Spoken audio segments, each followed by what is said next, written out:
Music has started and we're ready to go. It's the show right here on Shaw TV, episode number 140, or the fourth episode of season number 7. My name is Matt Carter, and I will not be working on my Kathy Holmes impersonation until 2018, or until someone steals me one of her shiny jackets. So watch out, Kathy, coming for you. But back here in 2017, our musical guest right behind me, Elise Boulanger, a classically trained vocalist with a background in opera and an interest in symphonic pop, and as you can see, occasionally a ukulele in tow. We're going to find out more about her, find out some upcoming shows, and hear some tunes throughout the hour. Speaking of symphonic music, very, very proud today to have Pierre Simard here in the Shaw TV studios. He is the artistic director and conductor for the Vancouver Island Symphony. And if you haven't seen the Symphony out at the Port Theatre, I highly recommend you check it out. Absolutely amazing ensemble. Though I do want to say you don't want a conductor on your relay team because they're not very good at passing the baton. Though I think they can run pretty fast in 4/4 time. Oh, there's my first boo of the show. All right, as part of our recurring Seniors Connect series, we'll discuss the idea that learning is joyful at any age. And one great place to do that here in central Vancouver Island is through Vancouver Island University's Elder College. Not to be confused with VIU's Alder College, which is actually in the forestry department. But yes, know what is Elder College all about? How can you learn? Stay tuned to get to the head of the class. Now, our own Lewis Beck, if you're familiar with him, is pretty much a healthy, leaner, West Coast version of Santa Claus. He's going to attempt to hold his own tonight versus the Ukrainian food master and someone who won't tolerate your borscht, Sandy from Sandy's Ukrainian Kitchen. And this is all in the lead up to the Kringle Craft Market, and rumor has it we may have a special guest from the Kringle crew here as well. Just like Kris Kringle, we actually have a number of segments on the show focused on the spirit of giving and community support. We're going to find out what's happening with the John Howard Society, including a very cool upcoming fundraising concert featuring some Canadian roots rock and country music royalty. We're also going to find out about a giving movement called Mid-Island Gives, a partnership between Mid-Isle charitable and non-profit organizations. They've got sort of a cool anti-non-event going on, as well as encouraging citizens to give back to their community on the one particular focus day called Giving Tuesday. We're going to find out which of the 52 Tuesdays this year that one happens to be. But first, very happy to get the word out again this year about a society which uses rhymes to help give families good times over the holidays. So let's drop the needle and spin the record here. It's the show, Outlet Show on Shaw TV.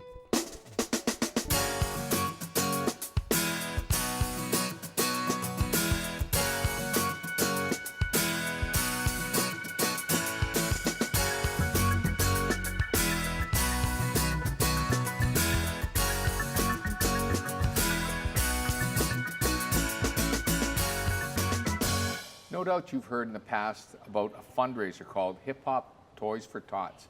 This has happened for 3 years, and I have with me a couple of representatives of that event, but it's now grown to a full foundation. So I've got with me Tyler Barnes. Tyler, can you tell me a little bit about the event and what is coming up, and when we'll talk about the foundation that's grown from this? So yeah, the last 3 years I throw a hip hop event and then take all the proceeds and sponsor low income families in the city here in Nanaimo. To date, we've done 30 families. I think I've helped out over the last 3 years. 80 children in total. We take just trying to give back to the community. Use my platform to kind of give back to the community. You know what I'm saying? So this year, December 15th, we'll be at the Queens. We have Mocha Only will be headlining, and then a bunch of other local talent as well.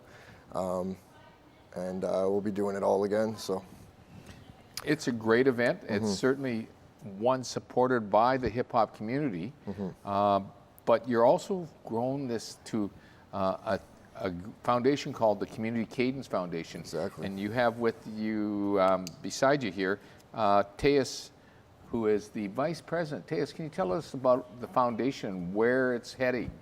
Well, like you heard from Tyler, he's been doing the Hip Hop Toys for Tots for the last 3 years, and me and him have been working together on music, and we kind of came together and said, how can we take this to the next level? We've come up with a few different events that we're going to be doing. The Toys for Tots is going to be our wintertime event, and we're going to be doing Urban Fest in the summertime, which will be a 3-on-3 basketball tournament with an Island Urban Music Festival, and we'll also be doing a community cleanup project during that time as well. So this isn't just the one event like you've had before in previous years? No, we're trying to build it up and do something bigger, right? So. Okay. Tell us a little bit about the event, because this is a full evening of hip hop. Yeah, there'll be a full lineup. It'll be an early show.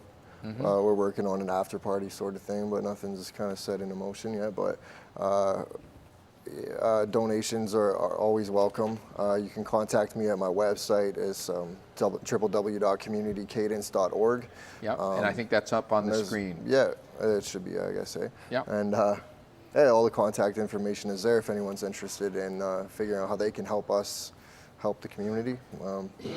Definitely don't be afraid to contact me or Teos here. So. Okay, and your target group that you've written in the little blurb I've got exists to provide low-income families with that aid and support in times of need. And Christmas is one of those key times. Christmas is one of the biggest times, right? So, yeah. Okay. Teos, how much have you been involved in previous years? Are you just come on board with Tyler, or are there some other things? Well, the last couple of years I was sponsoring the event. I run a business called Independent Generation, which Tyler also is involved with running that business with me as well. It's a recording studio and a music business, and decided to kind of get more involved and hands-on this year instead of just being a sponsor. So this will be my first year actually getting in there and getting in the grind with Tyler on this. Now, just as we talk about, and I know we're talking about the winter one, but this leading up to the summer, because there's going to be a lot of interest in this Urban Fest. You've had this once before, about 12 years ago? Yeah, it was about 12 years ago.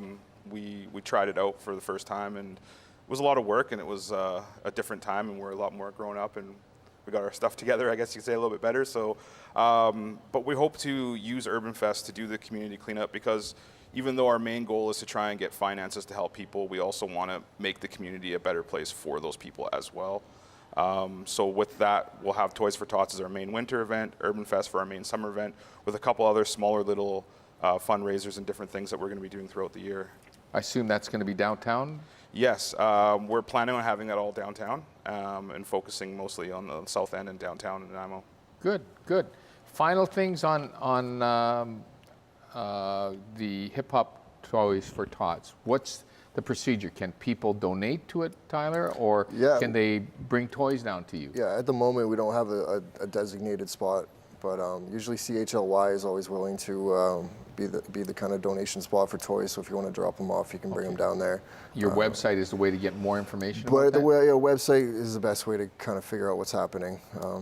This year, building it into a foundation has taken up a lot of time and effort, and kind of behind on the planning part for this year's Toys for Tots, getting everything else in order. But definitely don't be afraid to contact me and ask me any questions. So. All right. So don't forget again, Hip Hop Toys for Tots, year number 4. The 4th annual. And this is a great event. Helps kids in the community.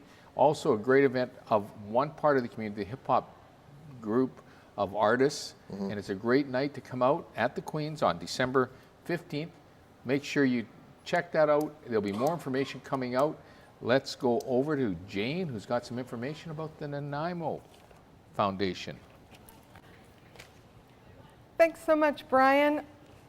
I want to cordially invite you to not to attend the Mid-Island Gives event on November the 28th. So no black tie required, no babysitter, stay home, don't purchase a ticket. So what am I talking about? My guests today are Laurie Beanard from the Nanaimo Foundation and Kathleen McMahon from the Ladysmith Resource Society, and they're here to tell us about a wonderful event, Mid-Island Gives. Welcome. Thank you, Jane. Okay, so tell me a little bit, Laurie, about what does Mid-Island Gives movement mean? The Mid-Island Gives movement is a Giving Tuesday movement for Central Vancouver Island. Giving Tuesday happens every year after Black Friday and Cyber Monday, 2 days that are good for the economy, and this day is good for the community. So Mid-Island Gives is rallying the support with local organizations to provide support to local needs. Okay, and how did it get started? The Mid-Island Gives movement started early in 2016. The Nanaimo Foundation was inspired by other civic movements across North America and the success out of those and the support that they had raised for their local communities. So we rallied together with 6 other founding partner organizations and made our debut in November of 2016. So tell me, why are these types of movements becoming popular now? Well, Canadians love to give. Canadians are very generous. 84% of Canadians give on an annual basis. And people are getting more creative with their giving. And it's nice to be a part of something, with something like a Giving Tuesday civic movement. It's you feel like you're a part of something and you can give with your friends and together raise the spirit of giving. As well, there's power in collaboration for these local organizations. Many of them have smaller operations, and so they can collaborate and gain steam that way. Okay, and so tell us a little bit about the Nanaimo Foundation. The Nanaimo Foundation is the local community foundation serving the region defined by School District 68. We're a community foundation. We provide support to local needs in the form of grants. We build in permanent income earning endowment funds and use the income earned off those funds to make grants. Last year, we were able to distribute nearly $500,000 to local needs in Greater Nanaimo. $500,000? Wow, this community is just so generous. Not just Canadians, but the Mid-Island. It's absolutely amazing. I couldn't agree more. Okay, so now I'm going to get Kathleen in on this a little bit. Kathleen, who does the Mid-Island Gives movement serve? The Mid-Island Gives movement serves charitable organizations from Qualicum to the Cowichan Valley. So it started off with 7 founding partners. There's now 38 other partners, and any charitable organization can go to midislandgives.ca and be able to join up, sign up. That's wonderful. Now, how do people participate?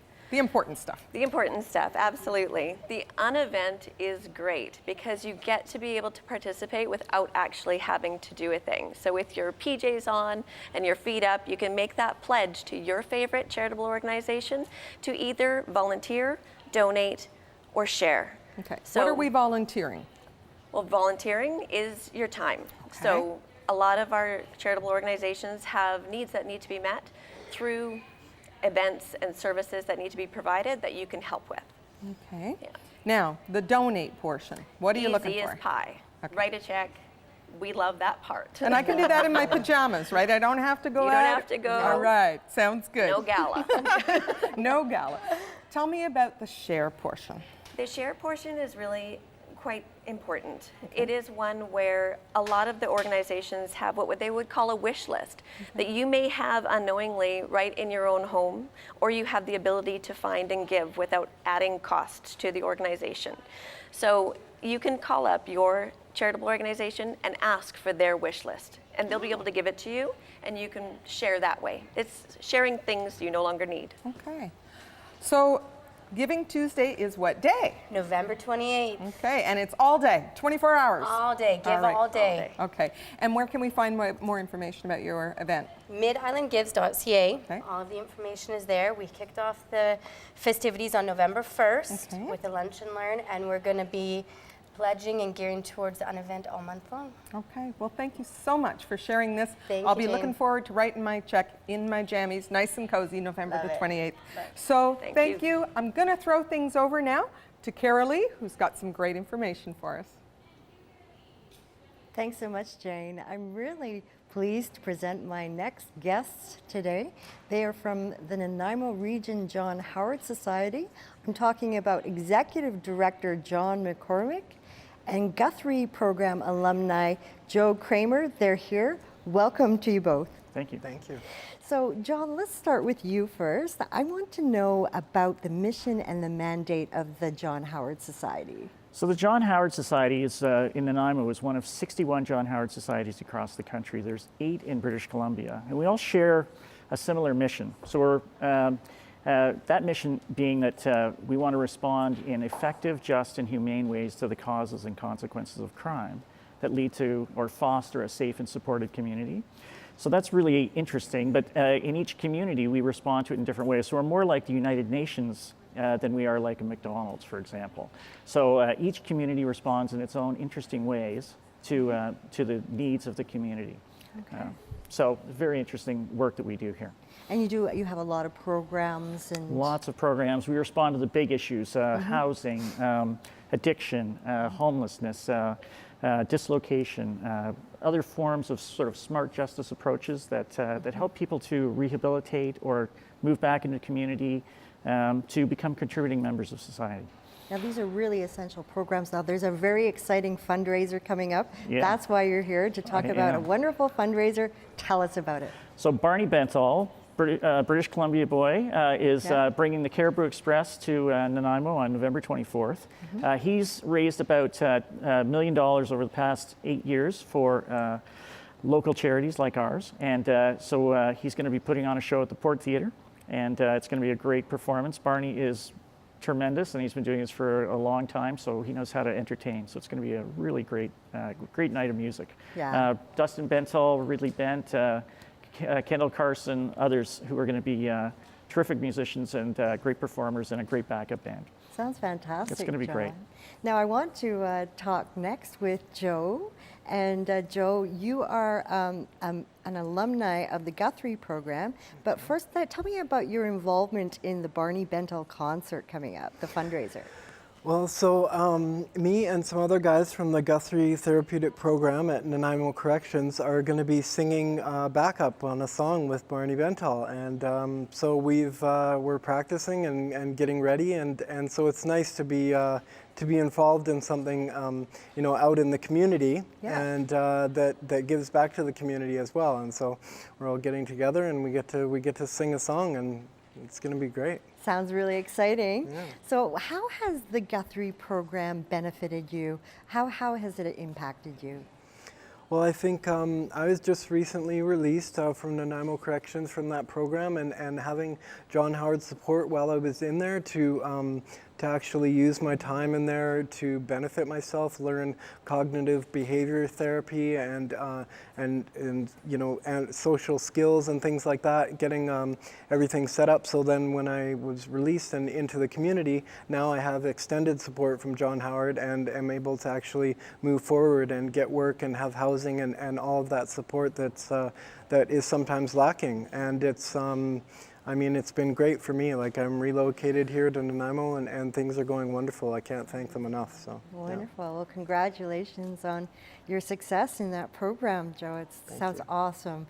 So I want to ask you, John, to wrap up, your last thoughts, any last words that you want to mention that we haven't mentioned, or any last thoughts? Yeah. Well, I just wanted to mention about the Guthrie program that it is by far the best addiction treatment program in a prison in Canada. It has a remarkable success rate. And it's one of the programs that's going to be supported by the Barney Bentall concert at the Port Theatre. So, it's a really great example of how the community can come out and support a program that's making a massive difference in our community. Well, unfortunately, we do have to wrap up. Joe, one last word, quickly. Oh, thank you. Come to the show. It's going to be awesome. Yeah, it'll be a great show. And again, that is Barney Bentall and the Caribou Express, Friday, November 24th at the Port Theatre, 7:30. Go to that show, enjoy it, do have a good time, and support the John Howard Society. And thanks so much to you both for joining us. I'm going to throw it over next to Elise, who's got a wonderful song for us next.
Yodel,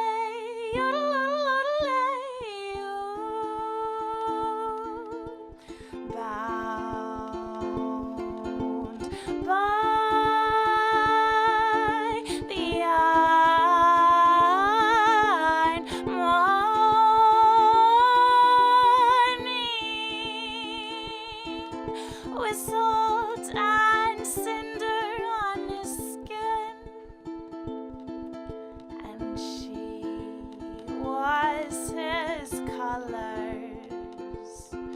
She took him out to the ball game.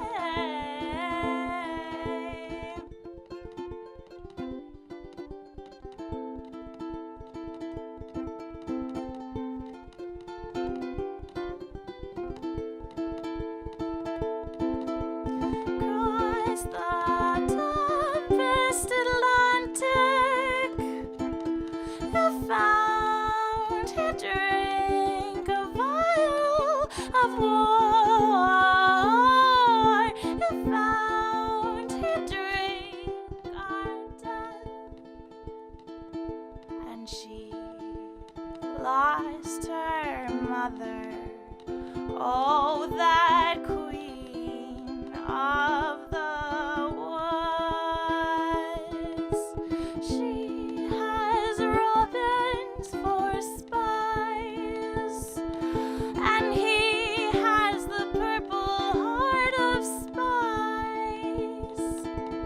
Yodel-odel-odel-ay, yodel-odel-odel-ay, yodel-odel-odel-ay, yodel-odel-odel-ay,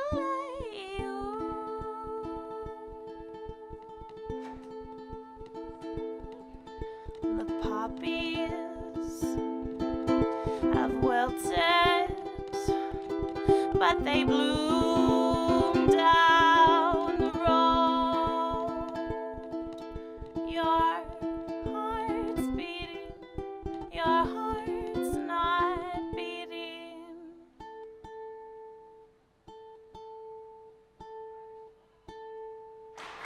Elise Boulanger, everyone, voice of an angel. So today I want to share with you a little bit of a story that I heard recently about a woman who lived to be 107 years old. She lived on her own until she was 107. She had a house with 2 stories. Her bathroom and bedroom were upstairs. She had 4 or 5 reasons why she felt she lived such a long life. The most important one being she never stopped learning. Today, I want to tell you all about the new upcoming programs for the Vancouver Island Elder College, and my guest today is Tim Shuey. Welcome, Tim. Thank you. So you are a board member? I'm the junior man on the board. You're junior man on the board of the VIU Elder College program, correct? That's correct. All right. So how long has Elder College been running in Nanaimo? It's a combination of Nanaimo and Parksville, and it's been going for 25 years next spring. Oh, big anniversary coming up. Big anniversary. All right, that's great. So what is the criteria to be considered Elder College? 50 years old or older. Okay. And so if I'm 50 years old and I want to go back to school, what kind of programs would I be looking at? There is everything. There's something, I think, for anyone that's interested in learning, from arts to science and everywhere in between. Okay. And so what are some of your favorite programs that are coming up? I want to see good bugs, bad bugs. It's 6 weeks on the microbiome in your gut. Oh, wow. Okay, that does sound really interesting. And how did you get involved in the Elder College program? I used to write an article in the newspaper, and somebody from Elder College invited me, and I've been an instructor since about the middle 2000s, and I've only been part of the board just recently. Okay. Now, you did share with me earlier that you weren't always a teacher. Well, heavens no. The teaching part's just luck on the side. Okay. But before you did this, you shared with me that you were a traffic cop. Is that correct? Yes, Okay. I spent 25 years in the RCMP. Wonderful. And now you've made this complete jump over to becoming an instructor at VIU. What an incredible change. What I love about that is the idea that older adults can go back to school and they can learn new programs, or they can take up volunteering and they can do something completely different, almost like a whole new career for you. Yes, that's the beauty of Elder College. If you want to be more than a student, you're also welcome to be an instructor. So can seniors audit other courses?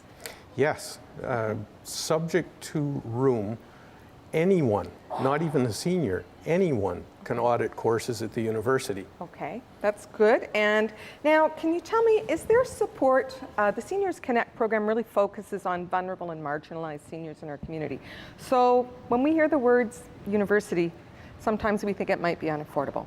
Is there any sort of support for low-income seniors? I can speak for Elder College. Okay.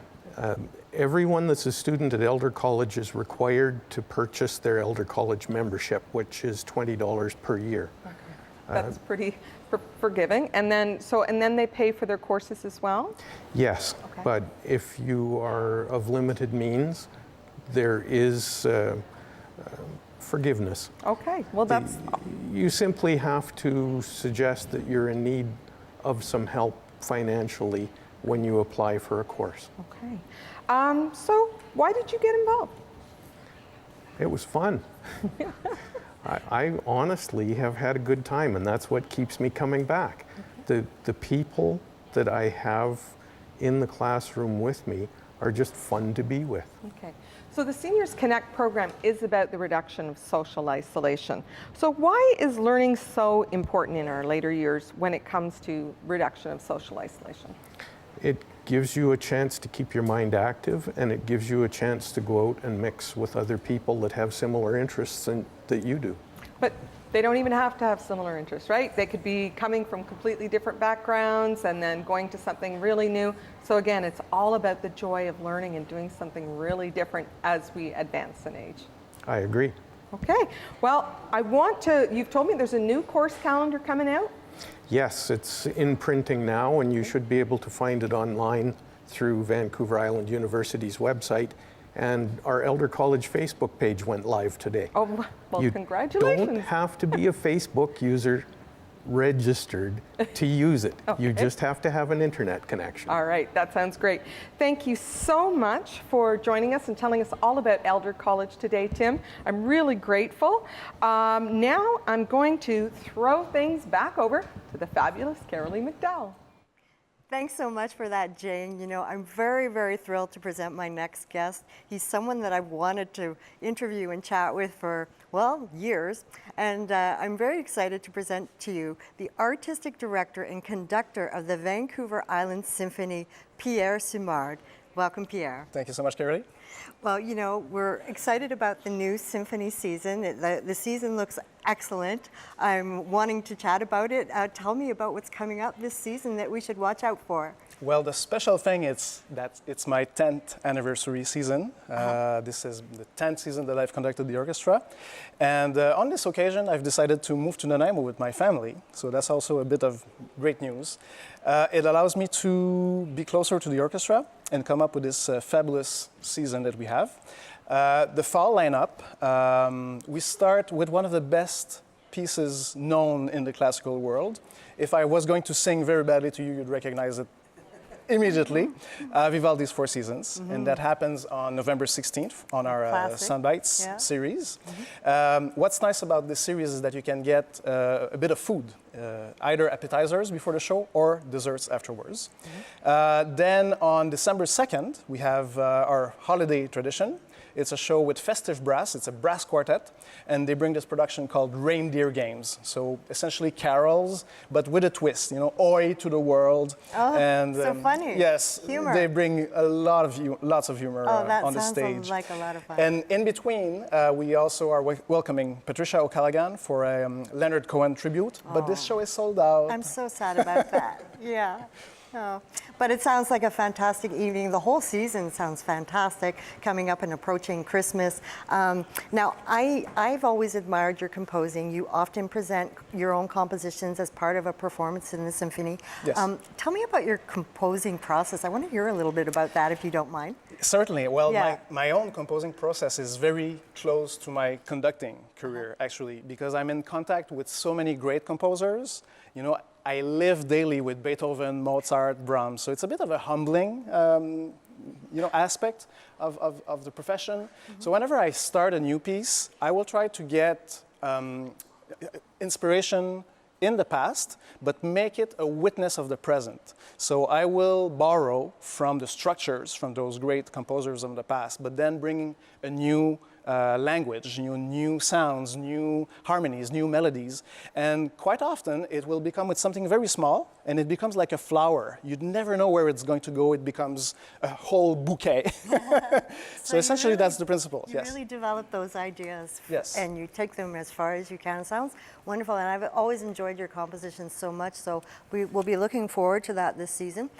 What about the programming of the symphony? Like, how do you choose what you're going to program? That's an excellent question, because we might think that the artistic director with such a lofty title decides all of the music, but it's actually a team effort. Yeah. We have a committee at the Symphony made up of audience members, board members, musicians, of course, and we sort of bring influences and wishes in a pot.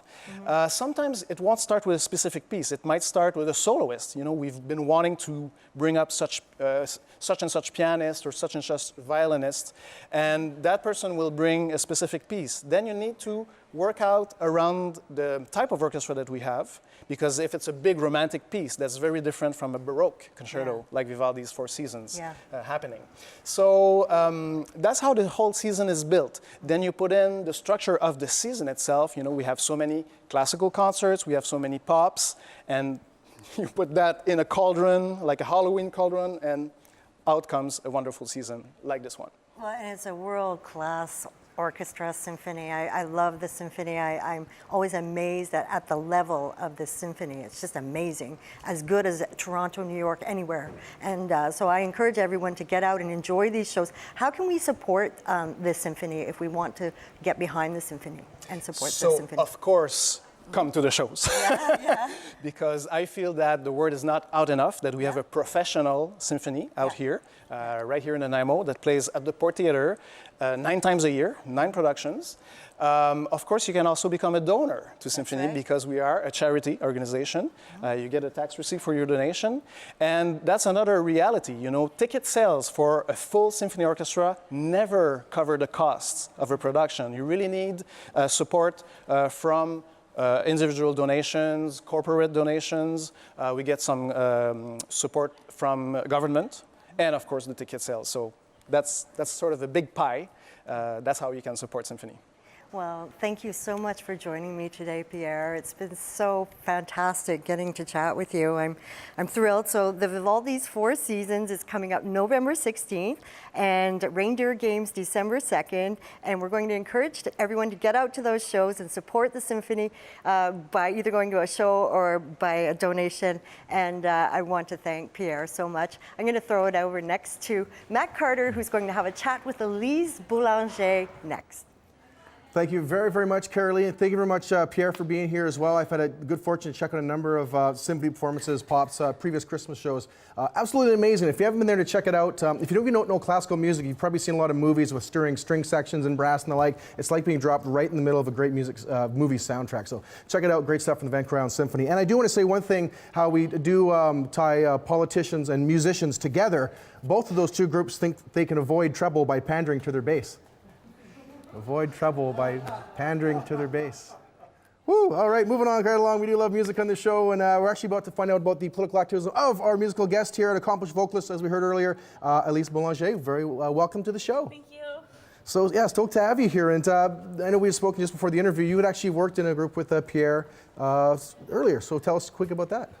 2 times I was a part of the symphonic choir, so I think once a year the symphony has a massive choir of like 100+ singers, and there's just so much sound all at once. So the last performance I was a part of was Carmina Burana. Wow. See, even just that description there kind of blows me away. And again, that's just right here in Nanaimo. Like the quality of that music is over the top, I would say. Wall of sound. Nice. All right. Well, we're going to go from a wall of sound down to ukulele playing here in a moment. But I did want to mention first, mention political activism. You're probably the first musician I've interviewed here in the show in whatever it is, 4, 5, 6 years, who has run for federal office in Canada. Hello. Yes. So went with the Green Party in 2015. So what is it that got you into political activism? When I was living in Victoria, I was becoming more and more aware of what was really going on in the world, instead of just kind of being a passerby and just, oh, life's nice, blah, blah, blah, blah, blah. And then the more I found out, the more I was kind of getting angry about things, so I decided to take action through various things like being a paper candidate in the 2015 federal election for the Green Party, because I believe in a lot of their policies. I think they're quite progressive as comparable to some of the European countries, and so I wanted to stand behind those. And that's something you want to continue doing on, I would imagine? Potentially, I might run for city councillor one day, but yeah, it's definitely on my radar. So what sort of role does music have to play in politics? Well, it can have a lot. For instance, I was doing a sound production internship in Belize this summer, and it's quite common for the mayors to have their own theme songs that they'll just bump down the road when they're campaigning for themselves. So things like that. Not so much in Canada. We don't really incorporate music with politics, but it's kind of hard for me not to.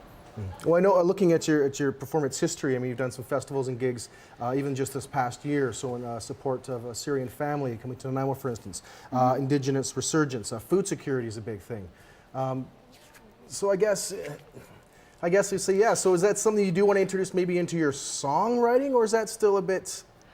There's definitely allusions. I have one song entitled "The Mariner's Remedy," which I reference Fukushima. The line is "Fukushima is in me," due to the fact that the reactors, they're still flowing radioactive liquids into the ocean. Just because it's not in the news, it's not happening. Yes, exactly. Yeah. We have to get on here fairly soon, but I do want to ask you one question. I think most of the artists we have here, musicians on the show, into blues, into rock, that sort of stuff. You're one of the first sort of classically trained musicians. So what was the background for getting into classical music and opera? My mom thought I had a good voice when I was young, so I did musicals, and that led into private classical lessons. And then I went to university to try and figure it out, and everyone was telling me not to waste my talent. So then I went to music school and studied classical voice further. Perfect. All right. Well, I'm going to let folks know where they can watch before. I know you have a show coming up November 9th at Arbutus Distillery with your duo Blooming. But a quick word here about a big show coming called Musica Magnifica. Yeah, that's with the Malaspina Choir, which is one of the choirs in Nanaimo. And the Magnificat by Bach in D major is kind of the heart of that performance. And so it's one of his better known compositions. Yeah. It's all right. So yeah, check out Music Magnifica, St. Andrew's Church, Sunday, November the 19th. I know you're singing in the choir as well, singing a solo. So thank you so much for bringing your sound here. Check out Elise Boulanger on Facebook for more information about your music. I know. Let's have another song. It Started in the Garden. Okay, let's start off. Started in the Garden here on the show, Shaw TV. Whee!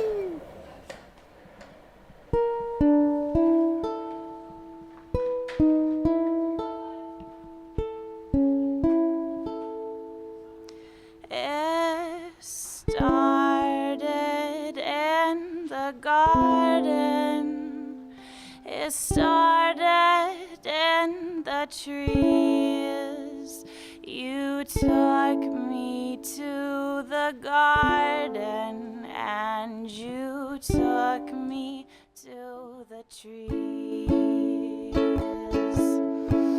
Put feathers in your pockets. You showed me ancient trees. You laid me in the garden and you loved me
trees, eating roses in the garden, hoping that you will come kiss me.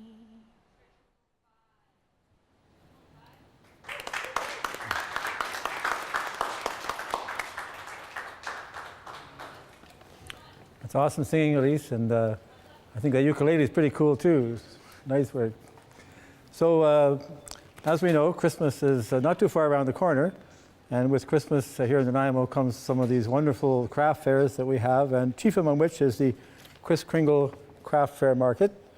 And with me, I have tonight, I have Sandy Kolosowski from Sandy's Kitchen, and none other than Her Royal Highness, Princess Kringle. Welcome, ladies, to the show. Thank you. Good you to join me. So, so Sandy, you've been doing a lot of this work with the Kringle Fair for a long time. You actually manage the kitchen there at that. Yes. Have I got that right? We're in the kitchen. Now, tell a little bit about what people can expect when they go to the kitchen. What sort of foods are being provided? It's quite a diverse It's selection. a very diverse selection of food. We have right from the cabbage rolls, pierogies, borscht. We have the Kringle burger. We actually should say the Kringle pierogies this year. We got a little surprise for you. We have the German meatballs. We have a different name for them, but we'll surprise again for the Kringle show. Anyways, yeah, we have all different types of varieties of food, right from vegetarian to those meat lovers. So there's something for everybody to enjoy. So, Princess Kringle, can you tell me a little bit about your role at the Kringle Craft Fair? What is your role there? Tell me. Yeah, definitely. So my sister and I, Crystal Princess, we do our hourly announcements. So we're constantly saying all these great prizes that we have from local businesses, ranging from Ladysmith, Nanaimo to Parksville. So we're super thankful for all of those people who give hundreds of gift certificates to make the event so successful. We have amazing grand prizes. We have 2 tickets to actually anywhere WestJet flies. So we do all of those announcements and really pump up the crowd and get the participants and the kids all excited to be there. It's a big, exciting event, it sounds like. It's so fun. It's awesome. Mm-hmm. Now, Sandy, I see you're warming up some Ukrainian food there. Could you tell me a little bit about what you're making right now? Well, this is my homemade cabbage rolls. Today I'm making the rice, onion, and butter cabbage rolls with our frozen leaves. We trim them down, we line the tray, and we put our cabbage rolls in there, we bake them for about 4 hours. And the ones that we're gonna have at Kringle, we're have kind of a mixture of them. We're gonna have the vegetarian ones as well as the beef and as well as the rice ones. So just kind of show you how to make a cabbage roll here quickly. Of course, you have your flexible cabbage, which is frozen cabbage is the best way to do it instead of scalding the cabbage like the old-fashioned way used to be. I'm sure you'd remember that, wouldn't you? If I, yeah, oh yes, make them all the time. I had to throw that in because Kimberly's not here this year, and we're kind of missing her, so we're gonna teach you a little bit. Okay. So that's our cabbage roll. Okay, it's quite easy, quite simple. It's very flexible to work with. So all we do is our palms of our hands, put the rice into it, flip it over, pretend you're wrapping a present this time, or a baby's diaper, and roll her up. And that's how you get your cabbage roll. It's like the wraps I make for our young student friend who stays with right now. Just like regular wraps for sandwiches. Exactly. And then we make a tomato, onion, butter sauce, and the finished product is right here in this pan. And we end up with the cabbage roll. All we do is just reheat it. So it's quite simple, quite easy. They're already pre-cooked, same at the restaurant. You can buy them, and that's our cabbage roll. And this is what you get to enjoy this year at Kris Kringle, along with all the other varieties of food. Well, that's an incentive enough to go in there on its own. Exactly, yes. Definitely. So, Princess Kringle, what are some of the events that people can look forward to at the Kris Kringle Fair today? Yeah, so of course we have photos with Kris Kringle, and he's wonderful and gets the kids so involved. We have gingerbread making and face painting on the stage, so that's really the kids-centered involvement is all happening up on the stage for the whole weekend. And then we do carriage rides on Saturday and Sunday. So we have a storyteller, we have Christmas carols on the carriage, and the kids can come to that from 11 to 3 on Saturday and Sunday. And Princess Kringle will be there, sort of presiding over it all. I will, yes, yeah. Part of it all. Definitely. It must be very exciting to be able to do something like this. You do this. Is this something that you do yearly, or just the princess gets elected once a year? How does it work? Yes, yeah. I fly right down from the North Pole. Yeah. You know, it's a little bit warm here for me, but I do it. I always make an appearance once a year. Well, that's going to be very awesome. She flies down just for the pierogies and cabbage rolls. Exactly. And burgers. Well, it's really because of Sandy. Well, I can see that something to fly down by on its own. Well, that's better. Now she's getting it right. Now, got the hang of it. Well, now, I believe that Ukrainian culture is very strong on food. Yes, we are. Yeah.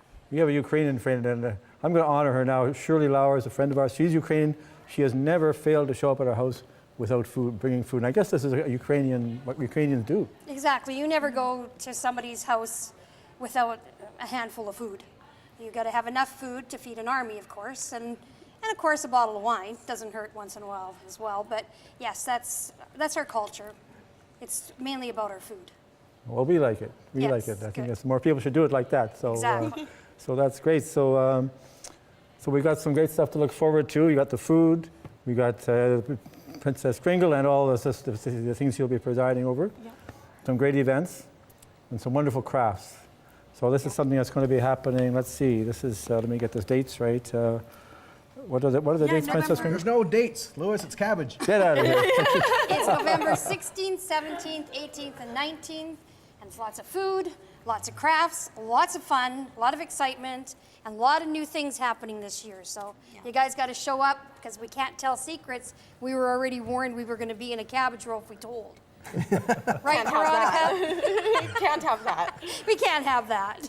Well, on that note, I'm going to welcome Matt here, who's going to be presiding over the tasting. Is this part we arm wrestle right now for the cabbage roll or something like that? Should we take on the princess? This is where I lose really poorly. Exactly. Yeah. Well, I can't with the roll. Be a gentleman. Right, come on, here we go. All right. Cabbage roll. Sandy, help. Louis. Well, last year we had the pierogies up here, and I won't mention any names, but this year I brought lots, so everybody can have a cabbage roll. Yes. Okay. And remember, they're delicious. Having been to Sandy's legendary Ukrainian New Year's dinner on a number of occasions now, I will wholeheartedly and whole calorie back that up. So we'll have Lewis get in there first. The princess goes first. Come on now. Oh, polite. Yes, exactly. Pass it on you. Matt, you're the Oh, I'm veggie taster? Okay, all right. Well, Sandy will rally more of those up. I got to say, having hung out in the mean streets of Vegreville a little while ago, I can definitely attest to all the wonderful Ukrainian food there and also here on the island. I'm going to probably scald myself, but... I heard that's why Matt showed up today, because he heard there was food. Well, let's see. How we get the Oh, that was awesome. Exactly. Their stomachs. Always wanted to sample some of Sandy's cooking, and now I get to do it. The way to a Matt's heart is right through his stomach. There you That's go. right. Yeah. Oh, this is awesome. It's called the gastrocardiac duct. Tomato sauce all over my notes here. All right, so thank you so much. The last thing I want to say about the cabbage roll is that's a better cabbage roll than the time I went to the grocery store with my buddy Howie and he was bowling there in the vegetable aisle. So we still aren't allowed back in that grocery store again. So anyways, no more cabbage rolling. Lewis, thank you for watching together. Sandy, thank you for being here. Princess Kringle, thank you much for taking the time. I would do the same thing as well with these cabbage rolls. I'm going to come back to these in a minute. But I do want to, before we get back to our music here, we've had symphonic music, a bit of a theme here, and so different music. I don't want to harp on other musicians there, but I do wonder if Conductor's favorite drink is cello shooters. Cello shooters. I know, or maybe a Conductor's favorite football player is Doug Flutie. Doug Flutie will pick him high, pick a low. I also have a new TV show idea here for Shaw TV. It's about a symphonic conductor that goes from small town to small town solving crimes called The Littlest Oboe. The Littlest Oboe. CBC is going to be all over it if Shaw's not. All right, and also if that conductor goes over the border to go fishing, that conductor will have to declare a fishing rod or declare a net. Declare a net, all right. All right, well, the soon will be over, but soon enough. And enough of this senseless violins. Yeah, so I do want to quickly highlight two events, so we go back to the music coming up on Wednesday, November 15th. In the morning, check us out, the Nanaimo Brain Injury Society hosting their annual symposium entitled Journeying Through Community Reintegration After a Brain Injury. And that's taking place again in the morning, 8:30 a.m. to 12:30 p.m. at the Oliver Woods Recreation Center. Registration information on that is at nbis.ca. Also taking place on the jazz side of thing on that evening, again on Wednesday, November 15th, the Nanaimo Musicians Association Big Band and Decadence, a 10-piece funk jazz ensemble, hosting a jazz concert up at VIU called Lessons in Cool. Admission for that is by donation that goes to support jazz scholarships up at the university. So I want to say now, thank you so much to all of our guests, volunteer staff in front of the cameras and behind the scenes. You can find more about this program, Shaw TV on Facebook, facebook.com/ that's like me slashing my cabbage roll open, the show on Shaw. You can also find more episodes of the show on YouTube. You can also check out our Shaw TV Nanaimo website and our Twitter feed as well. Hey, if you have an event, cause, demonstration, pierogi, cabbage roll, babushka you want to highlight here on the show, drop a line to Kelly Robinson at kelly.robinson@sjrb.ca to get information to us. And hey, if you want to volunteer for the show, great volunteer crew here, contact our volunteer coordinator, Melissa Hall, melissa.hall@sjrb.ca.